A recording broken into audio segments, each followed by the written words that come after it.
problems. Those young women feel along their tablets. If they thought they were sexual activity. It's taking their freedom of choice. Yeah. I'm willing to bet that some of the staff, some of the parents that you work with have got attitudes like this. So as practitioners, how do you begin to challenge this in your setting? And parents come in and say things like, I don't want Sally playing with Peter because they might catch it.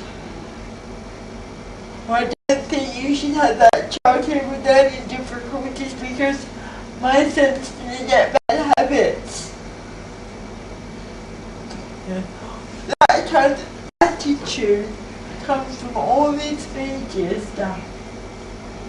So in your policies, you need to work out how you're going to challenge that.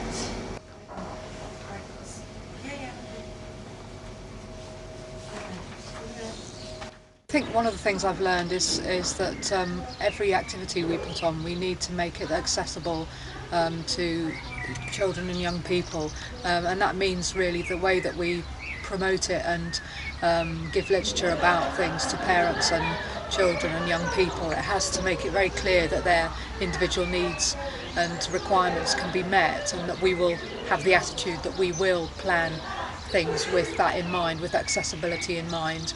I think it's made me think more creatively about how to adapt games and activities to make them inclusive, and to do that thinking with colleagues around planning activities which are fun for all children and accessible to all children.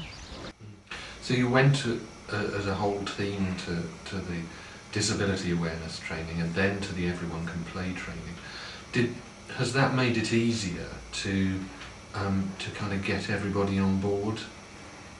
Yes, I think so, because I think the staff, the different members all have different views from different backgrounds and different levels of awareness.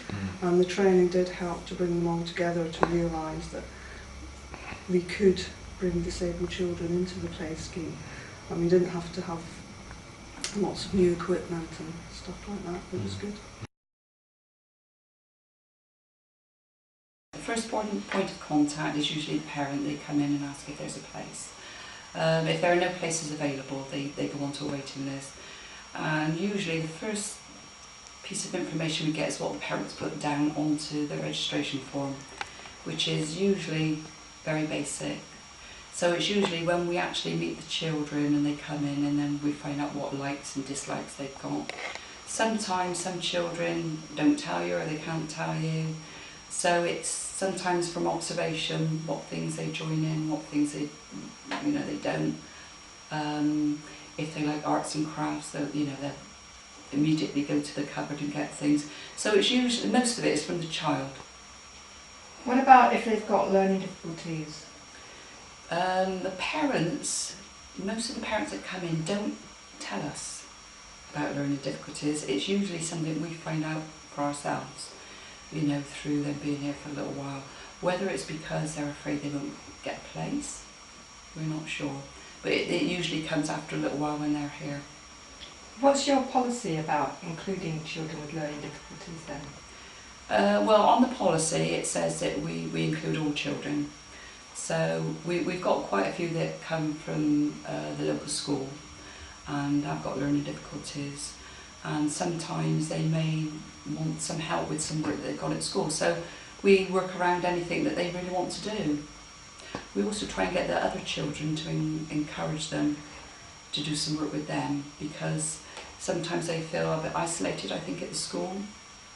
And that when they do playtime, they're usually separated. So when they come here, it's actually a way of them working together. Is there anything else in your inclusion policy which you think it would be useful for parents of disabled children to know about?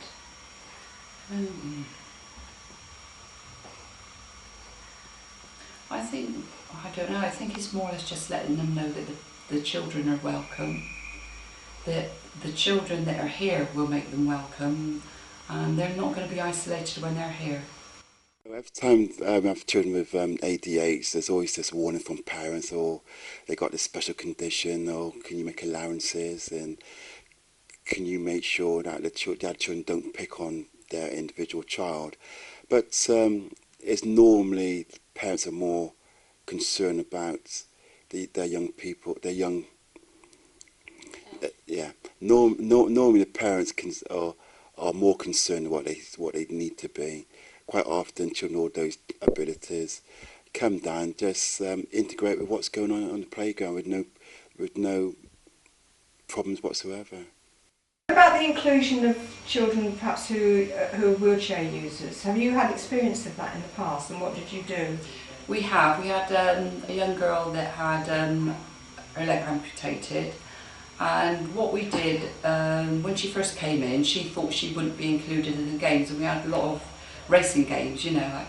So what we did, we actually wheeled her, you know, because we said you're not going to be left out of the games, so we actually wheeled her around and raced around with her. So because she was sat on the sidelines at first, and also she uses crutches, so we sort of encourage her to use the crutches, playing you know, with all the children in the games. But we had to move furniture around just to make it sort of safe for her, which was fine. And the children, they would do it. They would move stuff. They would know that things had to be moved and things had to be set up a little bit different, and the games had to be played a little bit different. One of the things that parents have said to us is that they think they're worried about their child not having enough support, that they should have a one-to-one support worker in the play scheme. Is that your experience? Is that what you've found when you've worked with a child, say somebody with learning difficulties or autistic? Well, when we've got lots of children in during the play schemes, which our numbers go quite high then, I think then it's a good thing, because we've got quite a lot of children that have got behaviour problems, and sometimes it takes 2 staff to deal with like 1 or 2 children having an argument. So then it is good to have an extra member of staff. But during our school club, when our numbers are a bit low, I don't think we really need that. I think we deal with it as a team. We don't assign anybody to that one child, because that child comes to all of us. So it's not like he's going to go to sort of myself. So we deal with it as he needs it, and he doesn't always need support. Marlon's one of our regular visitors. He's been coming to the playground for a number of years, and even though we have got adult support for Marlon, quite often the young people actually take him away from the adult support and encourage him and incorporate him in their games and activities. And quite often Marlon himself initiate games, and which draws on young people to get involved with him. We also apply for funding in order to meet his needs more appropriately by getting extra staff, or making sure that there's appropriate activities for them to get involved in. We've also got children with ADH, hearing impairments, right across the spectrum.